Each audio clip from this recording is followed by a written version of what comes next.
اور آج اللہ عزتیں دے تو کسی اور کو چڑھاؤں، فرمایا چپ کر کے سارے نیچے کھڑے رہو۔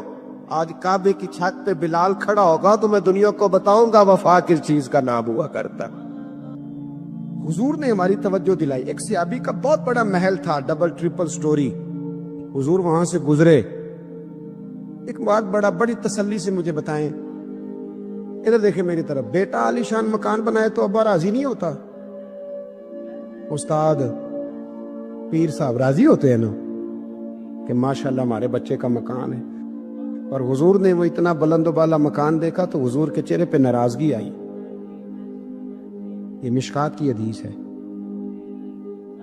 جب وہ صحابی گھر آئے تو لوگوں نے بتلایا حضور آئے تھے پر تیرا مکان پسند نہیں آیا، رنگے چمن پسند نہ پھولوں کی بو پسند، ہم کو ہے وہ پسند جسے آئے تو پسند۔ انہوں نے پوچھا بھی نہیں جا کے کہ حضور اس کا کیا کروں، چھت پہ چڑھے اور اوپر والی منزل گرا دی۔ پھر نبی کریم کی بارگاہ میں آئے، عرض کی حضور جو آپ کو پسند نہیں تھا میں نے گرا دیا ہے۔ حضور فرمانے لگے اتنی عمارتیں نہ بناؤ جو تمہارے لیے قیامت میں وبال بن جائے۔ حضرت عبد الرحمن ابن عوف اتنا شاندار آدمی ہے کہ ان کے پیچھے میرے نبی پاک نے نماز ادا کی ہے، اور صحابہ کرام میں سب سے امیر بندہ، اور دیانتداری اتنی کہ حضور نے جنت کی بشارت دی، عشرہ مبشرہ میں شامل ہے، اور مالدار تھے۔ حضور کے وصال ظاہری کے بعد نا حضرت عائشہ صدیقہ کے دروازے پہ بیٹھ کے رویا کرتے تھے۔ تو اماں نہیں کہتی عبد الرحمن کیوں روتے ہو؟ تو عرض کرتے اپنی بولی میں، کہتے اماں جی امیر حمزہ مجھ سے افضل تھے، اور جب دنیا سے گئے تھے تو کفن کا کپڑا بھی کوئی نہیں تھا۔ مصعب ابن عمیر مجھ سے افضل تھے، جب دنیا سے گئے تھے تو ان کے وجود پر کفن بھی پورا نہیں تھا۔ میں ان سب سے چھوٹا ہوں پر اتنا مال ہے، سوچتا ہوں حساب کیسے دوں گا۔ اماں جی میرے لیے دعا کر دو، میں کہیں قیامت میں الجھ نہ جاؤں۔ وہ سمجھ گئے تھے کہ دنیا عارضی ہے۔ آپ یقین کریں فکر ہی ختم ہو گئی ہے لوگوں کی، فکر ہی۔ اگر کوئی بات کرتا ہے بندہ تو وہ صرف اتنی کرتا ہے کہ میرے بچوں کی دنیا اچھی ہو جائے۔ خدا را میرے رسول پاک نے جو ہمیں پاک فرمایا تو بہت بڑا سبق یہ دیا کہ دنیا عارضی ہے، دنیا عارضی۔ وقت دیں معاملات کو، ٹائم دیں۔ آپ دیکھیں اللہ تبارک و تعالی بڑا کریم ہے، وقت کے ساتھ جب چیزیں تبدیل ہوتی ہیں اپنے ٹائم کے۔ حضرت بلال حبشی رضی اللہ تعالی، بڑا مشکل نہیں، اکیلا آدمی، غریب آدمی، مکے کے سارے سرداروں کے قابو آ گیا۔ حضرت احسان میں نے خود اپنی آنکھوں سے دیکھا، حضرت بلال کے گلے میں رسی ڈال کے بچے کھینچا کرتے تھے۔ یار خاصا مشکل کام نہیں۔ امیہ بن خلف ڈنڈوں سے مارتا ہے، آپ کے ہاتھ اور پیر چارپائی کے نیچے رکھ کے تو اوپر بیٹھے رہتے بڑی بڑی دیر، بڑی تکلیف نہیں، بڑی اذیت نہیں۔ لیکن حضرت بلال حبشی فرماتے ہیں پھر میں نے وہ سارے دکھ مٹتے دیکھے۔ وقت بیت گیا، وہی امیہ بن خلف ایک دن گھوڑے پہ تھا، گھوڑے اپنے کو تیار کر رہا تھا، لگام ڈال رہا تھا۔ حضور علیہ السلام گزرے تو فرمایا کیا کر رہے ہو؟ کہنے لگے اس گھوڑے پر بیٹھ کے آپ کو شہید کروں گا۔ تو حضور فرمانے لگے تیاری کر لے، تجھے قتل میں نہیں کرنا ہے۔ پھر جنگ کے موقع پہ نا ہلکی سی خراش لگائی رسول پاک نے اسے، یا گلے پہ، تڑپتا تھا، روتا تھا، سسکتا تھا۔ لوگ کہتے تھے امیہ کیا ہو گیا، اتنا سیانہ بندہ یہ کیا کرتا ہے؟ تو کہنے لگا تمہیں پتہ نہیں مجھے تکلیف کتنی ہے، ضرب تو چھوٹی ہے پر تمہیں پتہ نہیں لگائی کس نے ہے تو چھوٹی پر تمہیں خبر نہیں کہ لگائی کس نے ہے، کس نے یہ ضرب لگا دی ہے۔ پھر تڑپ کر سسک کر مرا۔ حالات بدل جاتے ہیں، حالات میں تبدیلیاں آ جاتی ہیں۔ اگر بیماری آ گئی، کوئی پریشانی آ گئی، کہیں کوئی اپنا دنیا سے چلا گیا تو یہ ذاتی تکلیف ہے، اس پر بھی صبر کرنا۔ اور اگر اپنوں نے، بیگانوں نے، کوئی تکلیف پہنچا دی، کوئی اذیت دے دی، وہ اذیت کئی صورتوں میں ہو سکتی ہے۔ تانا بھی ایک اذیت ہے، طنز بھی ایک اذیت ہے، کسی شخص کے بارے میں غلط کلمہ کہنا بھی ایک اذیت ہے، اور مقابلے میں کھڑے ہو جانا، لڑائی کرنا، یہ بھی ایک اذیت ہے۔ اس پر بھی صبر کرو، ورابطو، اور اس طرح کرو کہ کمر بستہ رہو، جد و جہد کرتے رہو، واتقوا اللہ، اللہ سے ڈرو، لعلکم تفلحون، تاکہ تم کامیاب ہو جاؤ۔ صبر جب آپ کرتے ہیں نا، اور صبر کا ارادہ کرتے ہیں، تو اللہ تعالیٰ صبر کی توفیق بھی عطا فرماتا ہے۔ ہم نے یہ دیکھا ہے کہ ہمارے پاس نعمتوں کی کمی نہیں، ہمارے فریزر خوراک سے بھرے ہوئے، ہمارے دسترخوانوں پہ انواع و اقسام کی چیزیں چنی ہوئی ہیں، ہماری الماریوں میں کئی ہمارے لباس تیار شدہ لٹکے ہوئے ہیں، ہماری جیبوں میں ہماری ضرورت کا سرمایہ اللہ نے ہمیں دے دیا ہے۔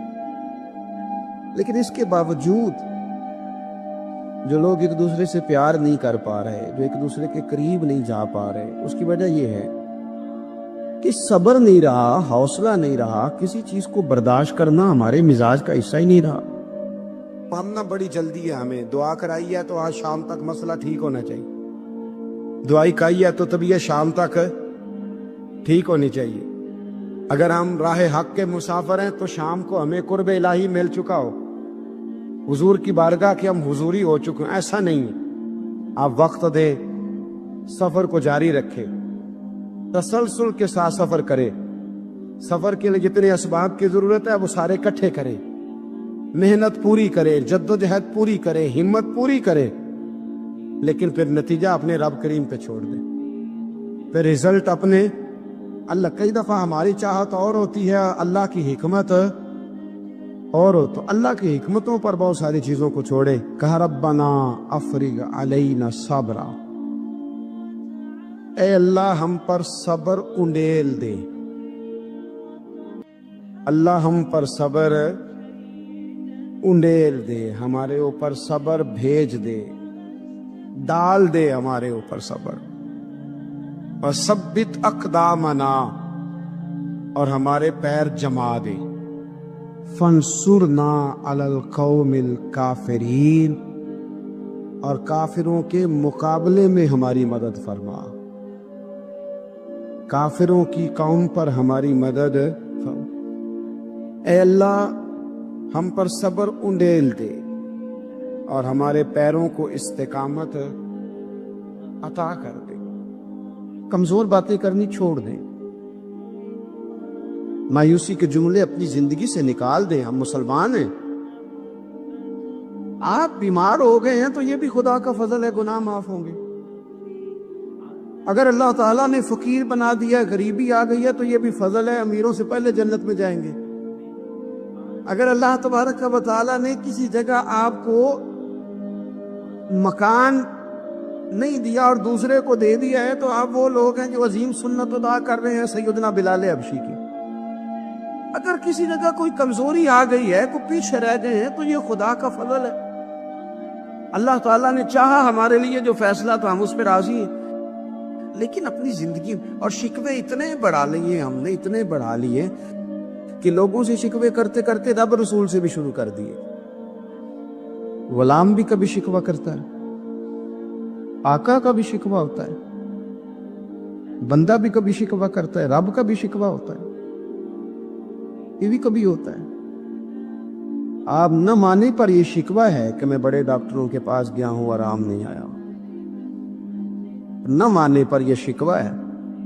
میں نے کبھی کسی کو ستایا تو نہیں، پر میرے حالات بھی ٹھیک ہوتے ہیں۔ آپ نہ مانے پر یہ شکوہ ہے کہ فلانے کے پاس دولت زیادہ ہے، اس نے پتہ نہیں وہ آگے نکل گیا اور میں پیچھے رہ گیا، نہ مانے پر یہ شکوہ ہے۔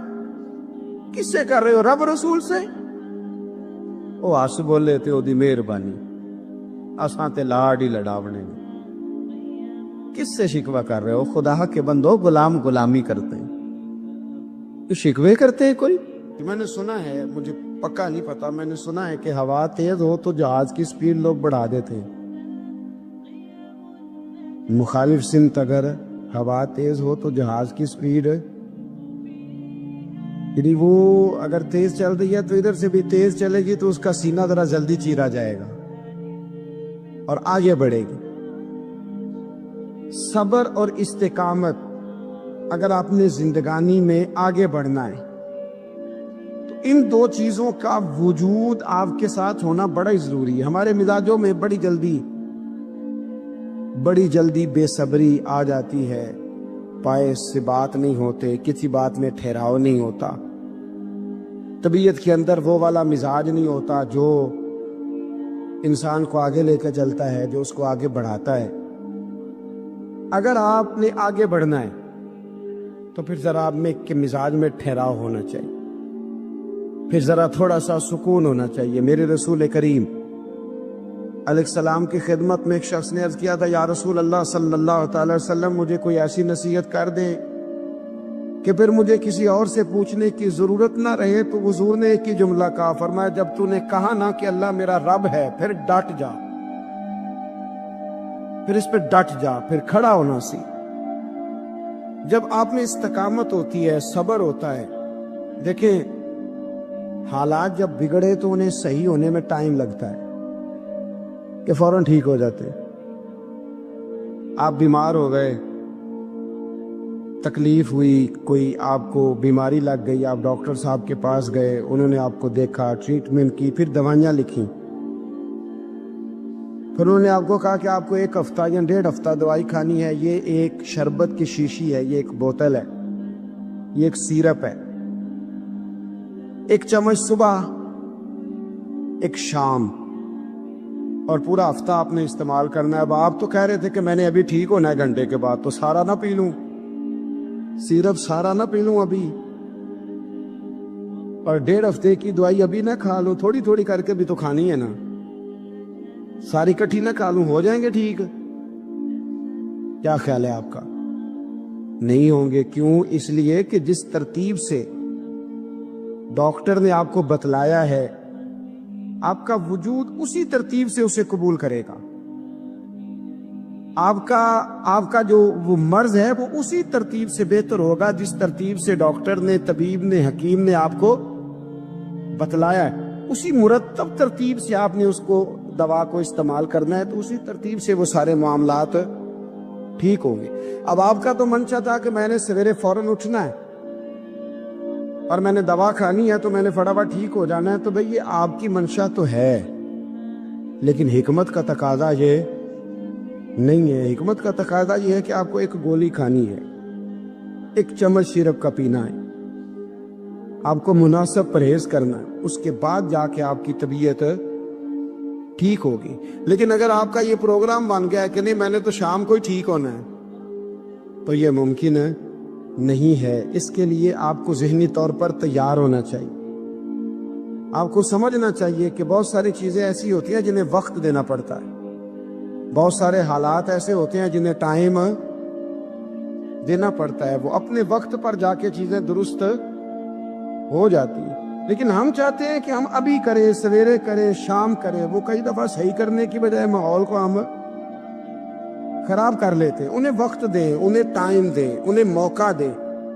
لیکن جو بندہ صبر ہی نہ کر پائے، جو صبر ہی نہ، جو کہ جی بڑی دور سے آیا ہوں، بڑی دیر ہو گئی، بڑا ٹائم ہو گیا، کب جا کے مسئلہ حل ہوگا؟ وہ جو آپ نے بتایا تھا وہ تعویذ کب اثر کرے گا؟ وہ دعا کب قبول ہوگی؟ وہ فلانا معاملہ کب؟ بھئی یہ ڈیٹ تو آپ کو رب رسول ہی دے سکتے ہیں، بندہ تو کوئی اطلاع ہی دے گا، پیغام ہی دے گا، دعا ہی کرے گا۔ اگر زندگی میں حوصلہ ہی نہیں ہوگا، اگر آپ کو یہ قرار ہی نہیں آئے گا، ٹھہرنا ہی نہیں آئے گا کسی میدان میں۔ حضرت عمار بن یاسر رضی اللہ تعالیٰ عنہ فرماتے ہیں کہ بڑی تکلیف دیتے ہیں۔ حضرت عمار بن یاسر رضی اللہ تعالیٰ عنہ کی جو والدہ ہیں وہ اسلام کی پہلی شہیدہ ہیں، حضرت سمیہ ان کا نام تھا، اسلام کی پہلی شہیدہ۔ ان کے زیر ناف ابو جہل نے نیزہ مار کے انہیں شہید کر دیا۔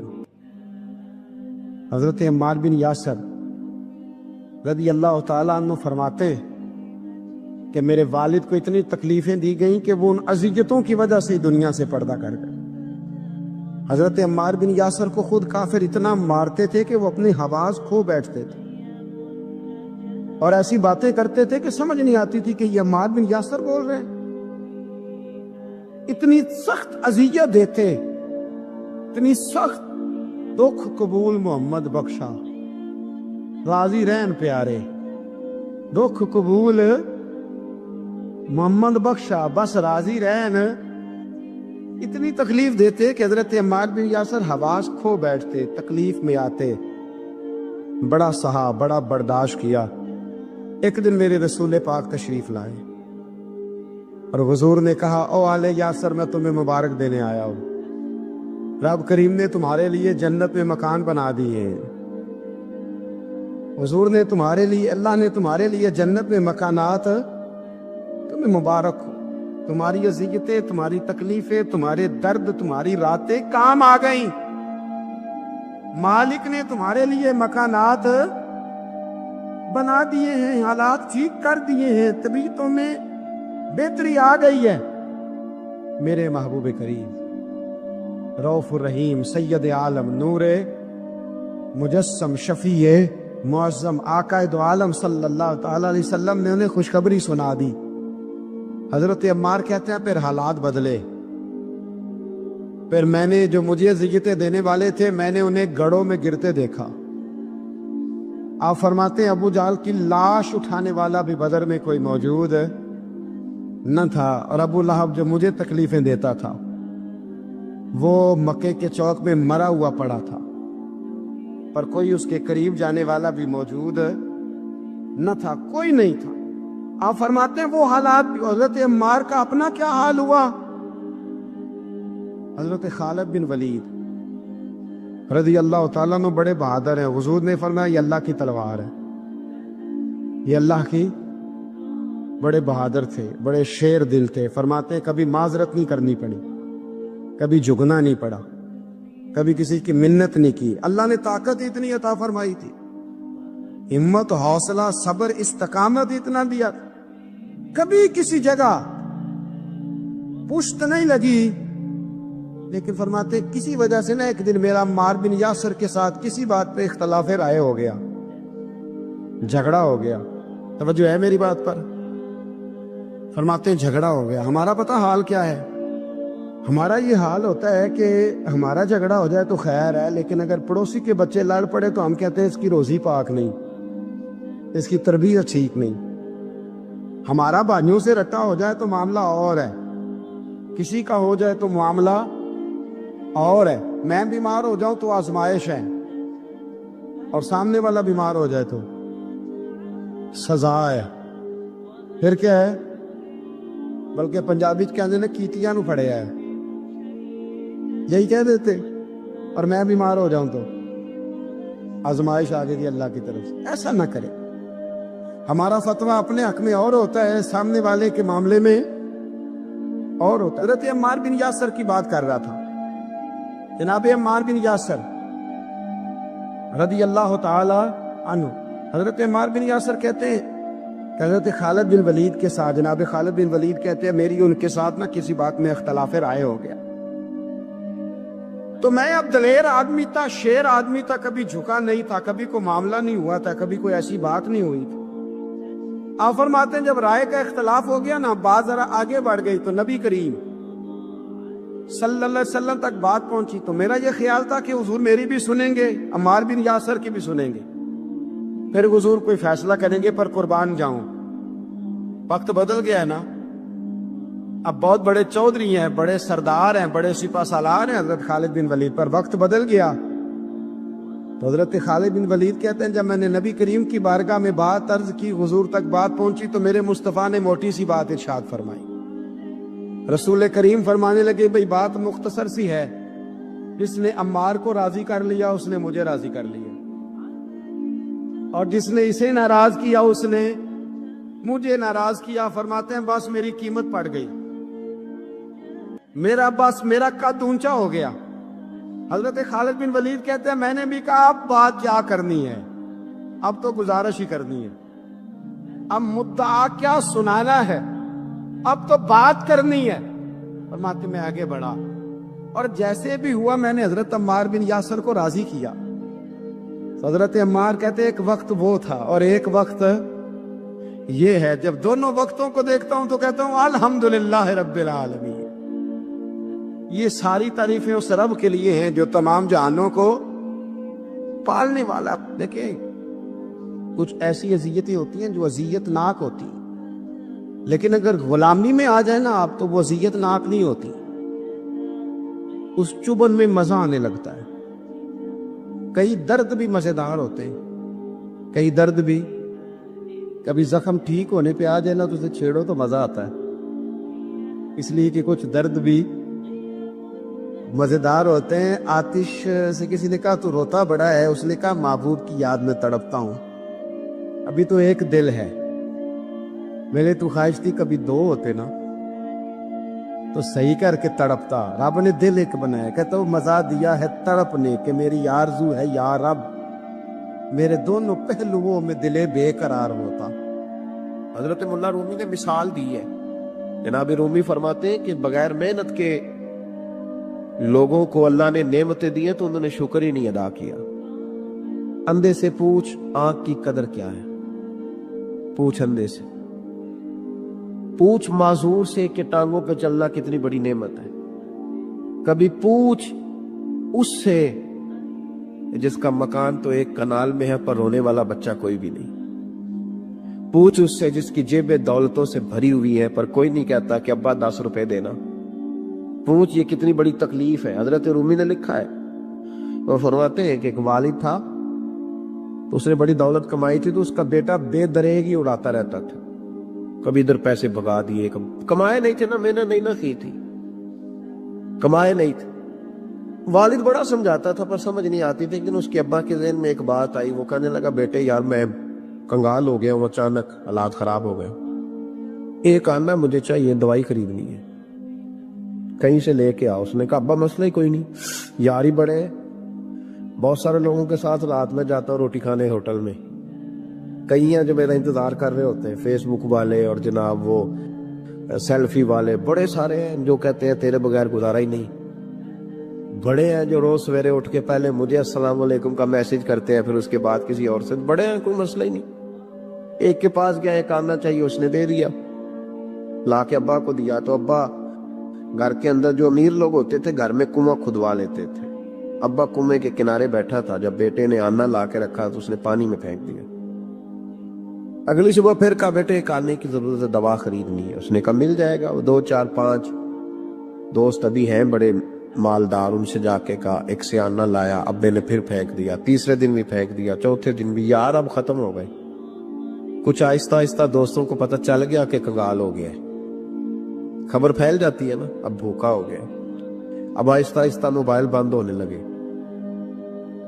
آہستہ آہستہ جو ہے وہ نمبر بلاک ہونے لگا، حالات بگڑ گئے۔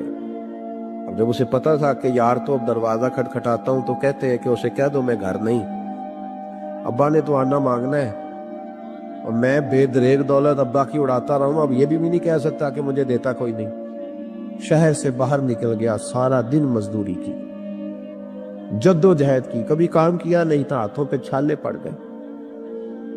بڑا مشکل ہوتا ہے جن لوگوں نے کام نہ کیا ہونے کرنا پڑ جائے تو، تکلیف کا شکار ہو کے ایک آنا کمایا، شام کو لا کے والد کی ہتھیلی پہ رکھا تو اس نے پھینکا نا جب کنویں میں تو چیخ پڑا، کہنے لگا ابا جی آپ سیانے بیانے بندے ہیں، روز پیسے لا کے دیتا ہوں، کوئی پھینک دیتے ہو، کوئی کرنے والی بات کرو، نہیں دوائی کھانی تو نہ کھاؤ، ضائع کیوں کرتے؟ بیٹے کو باپ نے تھپکی دے کے بٹھا لیا، اس نے کہا بیٹا میں نے پہلے دن تو نہیں پھینکا، تو 7واں دن میں روز پھینکتا ہوں، آج تیری چیخیں کیوں نکلی؟ کہنے لگا ابا پہلے ادھار کے تھے آج مزدوری کے ہیں۔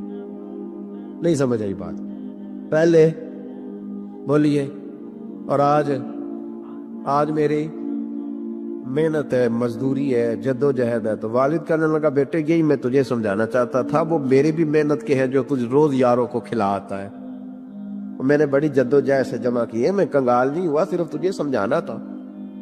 او بھائی یہ آنکھیں تیری محنت کی نہیں نا، اس لیے تو شکر نہیں ادا کرتا، یہ وجود، یہ ٹانگیں، یہ شعور، یہ تیری جدوجہد کا نہیں. جو عقل کی دولت اللہ نے دیا نا، یہ تیری محنت کی نہیں. اگر محنت کی ہوتی تو سجدے میں پڑا رہتا، تو خیال کرتا. اللہ نے آنکھیں دی ہیں قرآن دیکھنے کے لیے. جب کوئی کسی گندی چیز کو دیکھتا ہے تو ناشکری کرتا ہے، جب غلط طرف اٹھاتا ہے یہ چیزیں تو ناشکری کرتا ہے. صاحبو یاد رکھنا اور اس پر ضرور غور کرنا کہ جب نعمتوں کا شکر ادا نہ کیا جائے تو پھر ہمیں استغفار کا حکم دیا گیا. پھر کیا کرنا ہے ہم نے؟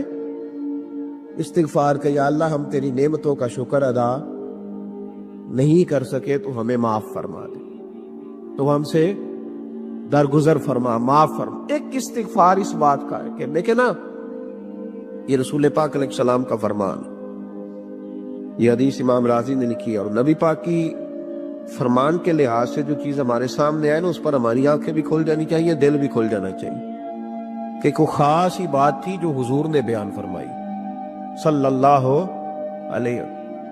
سرکار دو عالم علیہ السلام نے فرمایا ایک آدمی نے 500 سال بغیر ریاکاری کے اللہ کی عبادت کی. کتنے سال؟ 5 سال نہیں ہوتی بغیر ریاکاری کی. تہجد پڑھنے والا جب تک 6 لوگوں کو بتا رہا نہ دے تہجد پڑھی ہے، اتنی دیر تو تہجد آگے بڑھتی نہیں. کم از کم 6 بندوں کو پتا ہونے چاہیے. اور میرے جیسے حاجی نمازیوں کا تو دل کرتا ہے کہ وظیفے پہ بندہ رکھا جائے جو تعریفیں کرے صبح و شام. حاج صاحب کی کیا بات ہے، حضرت صاحب کی وظیفہ دیں گے اس کو مہینے کا، وہ تعریف کرے کھول کے کہ آپ کی بڑی بات. یہ مرض ہے، تعریف سننا نا یہ بیماری ہے، اس نے جھوٹ کو جنم دیا ہے. بہت بڑا مرض ہے. حضرت سعدی نے اس پر بہت بڑے مقالہ جات لکھے ہیں اور فرماتے ہیں یہ مرض کچھ لوگوں میں بہت زیادہ ہوتا ہے. ایک امیروں میں، امیر لوگ ناراض نہ ہو جائیں پر انہوں نے کہا ہے تو کوئی حکمت ہوگی نا. امیروں میں تعریف سننے کا مرض بہت زیادہ ہوتا ہے. فرماتے ایک بادشاہوں میں اور تیسرا عورتوں میں، ان میں یہ بیماری بہت زیادہ ہوتی. کوئی تعریف نہ کرے تو خود اپنی کرنی شروع کر دیتے ہیں، خود ہی کہہ دیتے ہیں کہ وہ کیا بات سی میرے ابا جی تے وہ تے 100 حال چلدا سی تے 150 بندہ ٹکر کر ابا جی دی چھڈ تو دس تیرے کنے چل دین، تیرے کو کنے بندے روٹی کھاندے، اپنی بات کرنا. اقبال کہتے تھے تو وہ آباد تمہارے ہی مگر تم کیا ہو، ہاتھ پہ ہاتھ درے منتظر فردا. ابا جی کی دادا جی کے چھوڑ اپنی کر، ہمیں تو تیرا پتہ ہے، تو اپنی بات کر. تیرے اندر بھی کوئی چیز ہے کہ نہیں؟ ابا دادا تو سب کے بڑے، حضرت آدم کی اولاد ہے تو حضرت آدم نبی تھے، تو باپ دادا تو سب کے بڑے بڑے ہی ہیں. بات یہ ہے کہ اپنی بات کرنی چاہیے نا.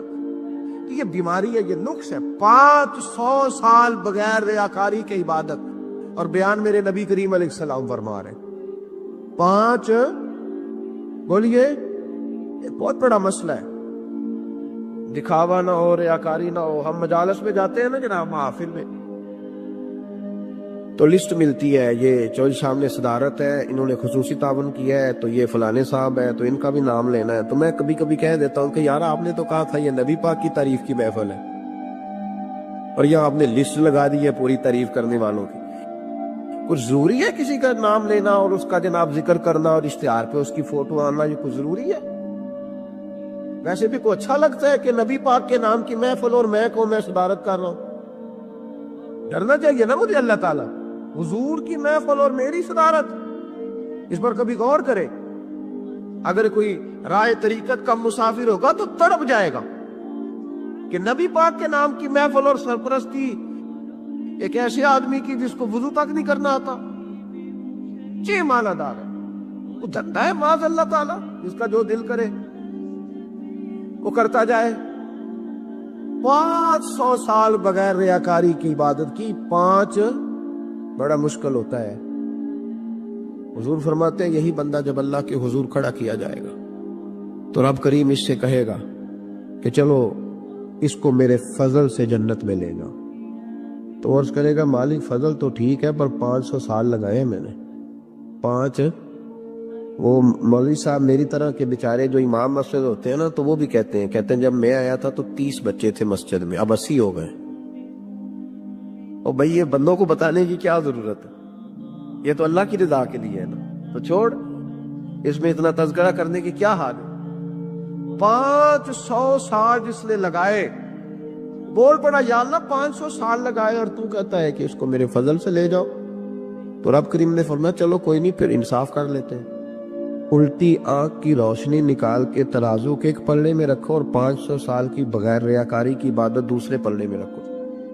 کبھی اس مریض سے پوچھنا جس کو ڈاکٹر کہہ دیتا ہے کہ تیری آنکھ کا علاج نہیں ہو سکتا، بے بس ہوتے ہیں ڈاکٹر، جواب دے جاتا ہے شعور۔ پوچھ کبھی اس شخص سے، کو کہتا ہے بس جناب اب آپ اپنی آنکھیں موجود ہونے کے باوجود آپ دیکھ نہیں سکتے، اتنی موٹی آنکھ لگی ہوئی ہے، لیکن روشنی اللہ چاہے تو دیتا ہے، نہ چاہے تو نہیں دیتا۔ ایک آنکھ کی روشنی ایک پلڑے میں رکھ لو اور دوسرے میں 500 سال کی عبادت رکھ دی، اللہ اکبر۔ تو رب کریم نے فرمایا اب تولو۔ جب تولی تو وہ عبادت تھوڑی تھی اور ایک نعمت زیادہ تھی۔ اللہ نے فرمایا یہ تو بھائی اس کو تو 500 سال دیے تھے، یہ تو ایک نعمت کا شکر نہیں ادا کر سکا، پکڑو اس کو دوزخ میں ڈالو۔ ایک کر کے کیا آیا ہے؟ پکڑو جہنم میں ڈالو اس کو، لے چلو۔ ترمذی شریف کے لفظ ہے، نبی پاک نے ہمیں سمجھایا اور ایک جملے میں ساری بات ختم کر دی۔ حضور فرمانے لگے تو اللہ کی تھوڑے دیے ہوئے رزق پہ راضی ہو جا، وہ بھی تیری تھوڑی عبادت سے راضی ہو جائے گی۔ اور اگر تیرا پروگرام ہے نا لمبی چوڑی جائیدادوں کا، تو پھر سجدے بھی لمبے کر، پر لمبے کر میں تو بھی۔ یہ کیا بات ہوئی؟ یہاں جتنی دولت بڑھتی جاتی ہے عبادت سکڑتی جاتی ہے، وقت ہی نہیں، ٹائم ہی نہیں، یہ بڑھا پھر۔ تو جب دوزخ میں جانے لگا نا تو پھر خیال آیا، تو حضور فرماتے استغفار کرنے لگا، کہنے لگا اللہ میں بھول گیا تھا، اللہ مجھے غلطی لگ گئی، استغفار کر رہا۔ تو جب اس نے استغفار کیا تو رب کریم تو پہلے ہی بڑا قبول کرنے والا ہے، یا اللہ میں بھول گیا تو فرمایا چلو جو استغفار کرے اسے تو میں ویسے ہی معاف کر دیا کرتا ہوں، اسے بخش دو، اسے میرے فضل سے جنت میں لے جاؤ۔ پہلا استغفار ہمارے بزرگ نے ایک مراقبہ کراتے تھے، مراقبہ ان فی خلق السماوات والارض واختلاف اللیل والنہار لآیات لأولی الالباب۔ مراقبہ ہوتا تھا اللہ کی نعمتوں پر غور کرنے کا نام۔ تو اکیلا بیٹھ، گردن جھکا اور غور کر خدا کا فضل کتنا ہے اور میری اس میں محنت کتنی ہے،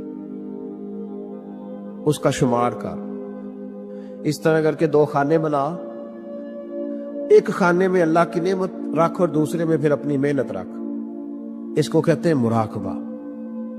یہاں سے مراقبہ سٹارٹ ہوتا ہے، اور اگر تو شکر ادا کر رہا ہے تو پھر ٹھیک ہے، ورنہ پھر استغفار کر، پھر اللہ کے حضور معافی مانگ، پھر اس کے حضور آہوزاری کر، پھر اس سے کہہ کہ وہ معاف کرے۔ ہم لوگ یہ والا مراقبہ نہیں کرتے، اس لیے جو چیز ہے وہ تو میرا حق تھا، مجھے فٹافٹ دوسری بھی چاہیے۔ استغفار کریں اس لیے کہ ہم شکر ادا صحیح طور پر کر سکے، پھر اس کے بعد دوسرا استغفار اس وقت ہوتا ہے اللہ اکبر کہ جب انسان باشعور زیادہ ہو پر بے عمل بھی اتنا ہی زیادہ ہو، اسے بھی استغفار زیادہ کرنا چاہیے۔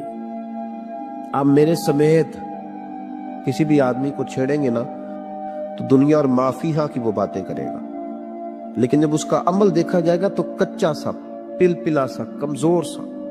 یعنی ایسے لوگ ہیں جو ماں باپ کی عظمت پر 6 گھنٹے تقریر کر سکتے ہیں، لیکن اگر ان کی اماں سے جا کے پوچھا جائے کہ بیٹے کا حال کیا ہے جی، تو کہتے ہیں بڑی تکلیف میں ہو، اپنے بیٹے کے سبب سے وہ بڑی آزمائش کا شکار۔ بھئی تیری 6 گھنٹے کی تقریر کا معنی کیا ہوا؟ تو لفظوں کے گورکھ دھندے کا ماہر ہے۔ مشکوٰۃ شریف میں نبی پاک صلی اللہ علیہ وسلم نے فرمایا اللہ تعالیٰ نے نا حضرت سیدنا آدم علیہ السلام کو نا ان کی تمام اولاد کی صورتیں دکھائیں، گویا روحیں دکھائیں، نور دکھایا، چمک رہا تھا۔ تو حضرت آدم کی نظر پڑی حضرت داؤد علیہ السلام، یہ مشکوٰۃ میں موجود ہے۔ تو آپ نے دیکھا بڑے خوبصورت ہیں حضرت داؤد علیہ السلام، تو فرمایا یہ میرا بیٹا بڑا حسین و جمیلہ، عمر کتنی ہوگی اس کی؟ تو فرشتے نے عرض کی حضور 60 سال۔ یہ عالم ارواح میں بات ہو رہی ہے۔ حضرت آدم علیہ السلام فرمانے لگے اس طرح کرو، میرے 40 سال کاٹ کے اس کو دے دو۔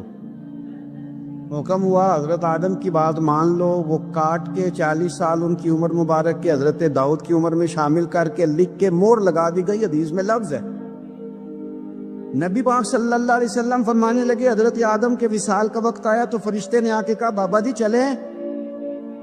فرمانے لگے میرے تو 40 سال باقی ہیں. کہا حضور وہ تو آپ نے اپنے بیٹے کو دے دیے تھے. ایک بزرگ مجھ سے کہنے لگے کہ آپ دعا کرے میرے بیٹوں کو اللہ نرمی عطا کر دے. وہ بولتے نہیں ٹھیک، ان کا لب و لہجہ صحیح نہیں ہے. تو میں نے ان سے کہا کہ بزرگوں جہاں تک میں جانتا ہوں کوئی ایسی بات ہے تو نہیں. تو وہ کہنے لگے کہ جس طرح آپ سمجھتے ہیں نا، ہمارے رشتہ دار بھی اور اہل علاقہ سارے یہی سمجھتے ہیں، پر میں تکلیف میں ہوں، میری بیوی تکلیف میں. میں نے کہا کہ پھر آپ یہ اتنی زیادہ پردہ پوشی کس بات کی؟ تو وہ کہنے لگے کہ ڈرتا ہوں. اگر لوگوں کے سامنے ہم بات کرتے ہیں تو لوگ کہتے ہیں کہ تم نے تربیت نہیں صحیح کی. اگر میں بات کرتا ہوں تو لوگ مجھ پہ شک کرتے ہیں، کہتے ہیں تو نے رزق نہیں صحیح کھلایا. تو میں درد میں رہتا ہوں. کپڑا اٹھاؤں گا تو میرا اپنا بدن برہنہ ہو جائے گا. یار وہ کتنی تکلیف میں ہے باپ جو اپنے سگے بیٹے سے بات نہیں کرتا کہ پتہ نہیں کہاں سے بولے گا، کیا جواب دے گا میری بات کا. یعنی ڈرتا ہے، سہما ہوا رہتا ہے. یہ نوجوان ذرا غور کریں، ان لفظوں کی تکلیف محسوس کریں کہ اماں کہتی ہے کہ بھئی میں نہیں اس سے بات کرتی، اس لیے کہ وہ بڑے سخت جملے کہتا ہے، مجھ سے نہیں سہے جاتے، کوئی اور بات کرے. یعنی جس کی ماں بھی اس سے بات کرتے ہوئے ڈرے، جس کا والد بھی اس سے بات کرتے ہوئے سہم جائے، اور وہ بندہ کہے کہ میں نے تو MBA کیا ہوا ہے، میں تو معاشرے میں جانا پہچانا جاتا ہوں، اللہ کا شکر ہے جی اللہ نے بڑی عزت دی ہوئی ہے، وہ یہ لفظ کہے تو اسے شرم آنی چاہیے. جس کے استاد بھی اسے کام بتاتے ہوئے ڈرے کہ بدتمیز ہے، نہیں کرے گا کہ نہیں. اگلے لفظ اس سے بھی خطرناک ہیں جس کا مرشد بے جھجک جسے کام ہی نہ بتا سکے اور جس کو کام کہنا ہی چھوڑ دے، جس کے حوالے سے لوگ خاموش ہو جائیں کہ بس مطلب کیا ضرورت ہے، جب اس پہ بات بوجھ بنے گی. تو اس شخص کو پھر سوچنا چاہیے نا کہ وہ زندگی کس لیے گزار رہا، اس کا پھر انداز کیا ہے. بزرگ جن کی وجہ سے تکلیف میں ہو، آزمائش میں ہو، درد میں ہو، اور یار جو آدمی نیک ہو رب فرماتا ہے اس کا تو میں حیا کرتا ہوں، اللہ کہتا ہے اس کی تو میں قدر کرتا ہوں، میں اس کی. دیکھیں نا میرے نبی کریم صلی اللہ علیہ وسلم نے فرمایا جب سفید داڑھی والا شخص قبر میں جاتا ہے، یہ ترمذی کی حدیث ہے، تو رب کریم فرماتا ہے فرشتوں اسے عذاب نہ دینا، مجھے حیا آتی ہے، یہ سفید بال لے کے آ گیا. تو جس کی اللہ حیا کرے اس کی میں نہ کروں، اس کی نوجوان نہ کرے، اس کا سیان، جس کی اللہ حیا کرے اس کی ہم حیا ہی نہ کریں. ہمارا لب و لہجہ خطرناک اور خوفناک حد تک چلا جائے، ہمیں دھب اور سلیقہ ہی نہ ہو. ہم کہیں او گرم خون ہے جی ذرا احتیاط سے بات کرنا، کیا معنی ہوا اس بات کا؟ گرم خون اور ہوتا ہے اور بے ادبی والا خون اور ہوتا ہے، ان دونوں میں فرق ہوتا ہے. حضرت سعد بن معاذ رضی اللہ تعالیٰ عنہ نبی پاک صلی اللہ علیہ وسلم کے پاس آئے تو ان کے قبیلے کے کچھ نوجوان بھی وہاں بیٹھے تھے. حضرت سعد بن معاذ ان میں سے بوڑھے تھے، بزرگ تھے، اور جب وہ آئے تو وہ نوجوان بیٹھے رہے. نبی کریم صلی اللہ تعالیٰ علیہ وآلہ وسلم نے پہلے ان نوجوانوں کو دیکھا، جناب کے ساتھ کچھ دیر رہے اور چلے گئے. تو اللہ کے رسول علیہ السلام نے فرمایا تمہارے قبیلے کا بڑا تھا، تم نے اٹھ کے استقبال ہی نہیں کیا، تم نے توجہ ہی نہیں کی، تم نے اعزاز ہی نہیں دیا، تم نے یہ خیال نہیں کیا کہ ایک بڑا آیا ہے، تم نے اس کو تکلیف دی. اعزاز اکرام، بھائی کیا حرج ہوتا ہے تھوڑا سا اگر کسی بزرگ کو جگہ آگے دے دی جائے؟ اس میں کیا فرق پڑتا ہے کہ اگر آپ کسی لائن میں لگے ہوئے ہیں تو کسی بوڑھے کو کہیں کہ جناب بابا جی آپ آ جائیں. وہ میرے بھائی کون سا وجود کا کوئی حصہ ٹوٹ جاتا ہے اگر کسی ضعیف کو، کسی بوڑھے کو یہ کہا جائے کہ آپ لائن سے نکل جائیں اور یہ بل مجھے دے دے میں جمع کرا دیتا ہوں؟ کیا تکلیف ہوتی؟